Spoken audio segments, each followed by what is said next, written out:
लगातार टीएमसी गृहमंत्री अमित शाह पर निशाना साध रही है, बीजेपी पर निशाना साध रही है। ममता बनर्जी का यह कहना है कि ईडी की आड़ में बीजेपी उनकी पार्टी के टीएमसी के जरूरी दस्तावेज, उनकी प्लान स्ट्रेटजी पेपर्स को चुराने के लिए वहां पर पहुंची थी। इसलिए ममता बनर्जी आईपैक के दफ्तर में गई और उन डॉक्यूमेंट सीडी हार्ड डिस्क को वहां से ले आई। अब देखिए जो कल एक्शन हुआ ईडी का, उसके खिलाफ दिल्ली में किस तरह से टीएमसी प्रदर्शन कर रही थी। तो तस्वीरें इस वक्त आप देख रहे हैं, ये दिल्ली की तस्वीरें हैं। गृह मंत्री का दफ्तर है, दफ्तर के बाहर टीएमसी के सांसद थे, सांसद पहुंचे प्रोटेस्ट करने, तो दिल्ली पुलिस को भी आना ही था। दिल्ली पुलिस ने एक सांसद को उठाया, बस में बिठाया, अब यहां से ले जाने की तैयारी में है। लेकिन इस दंगल की तस्वीर को केवल आप दिल्ली के नजरिए से ना देखें, इस दंगल की बड़ी तस्वीर पश्चिम बंगाल के नजरिए से देखें।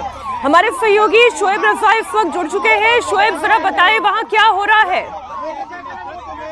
बिल्कुल, देखिए मीनाक्षी, कल जिस तरह से हमने देखा कि बंगाल में कुछ ईडी के छापे पड़े थे, उसके बाद से ममता बनर्जी वहां पहुंच गई थी और ये ऐलान किया था कि लड़ाई लंबी चलेगी। जिस तरह से उन्होंने आरोप लगाए थे, तो उसी का असर उन्होंने तो कहा था कि बंगाल की सड़क पे वो उतरेगी आज, लेकिन जो सांसद है दिल्ली में, डेरेक ओब्रायन, महुआ और दूसरे जो टीएमसी के सांसद है, वो आज सुबह ही गृह मंत्री के घर के बाहर पहुंच गए।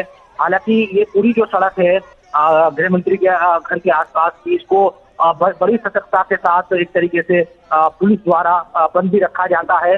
इन्होंने पहुंचने की कोशिश की, लेकिन पुलिस वहां फौरन पहुंच गई है। इनको अब डिटेन किया गया है, थाने की तरफ ले जाया जा रहा है तमाम जो लोग पहुंचे थे। लेकिन कल से जो एक राजनीतिक लड़ाई बंगाल में शुरू हुई, उसकी जो एक हम कह सकते हैं कि दिल्ली में भी उसकी तस्वीर अब दिखाई देने लगी है। दिल्ली में भी केंद्र सरकार को घेरने की टीएमसी कोशिश कर रही है। हालांकि बीजेपी ये कह रही है कि भ्रष्टाचार है, पुराने जो मामले हैं, उन तमाम चीजों को लेकर ईडी छापेमारी कर रही थी, लेकिन उनके काम को रोका गया है। तो कुल मिलाकर टीएमसी अपनी बातों को इस तरह से रखने की जनता के सामने कोशिश कर रही है कि वो पुलिस है और केंद्र की जो सरकार है जो कर रही है, चीजें ममता बनर्जी की तरफ से कल कही गई और ये कहा गया कि बंगाल के हर जिले में, हर जगह पर प्रदर्शन होंगे बीजेपी के खिलाफ। ये तो खेल शुरू हुआ है, लेकिन बीजेपी इसको बता रही है कि केंद्रीय एजेंसियों के काम में रुकावट टीएमसी बन रही है और जो भ्रष्टाचार के मामले हैं उनको छुपाने की कोशिश की जा रही है। यही तस्वीर आज दिल्ली में दिखाई दे रही है। बिल्कुल ठीक शोएब, आप बने रहे हमारे साथ।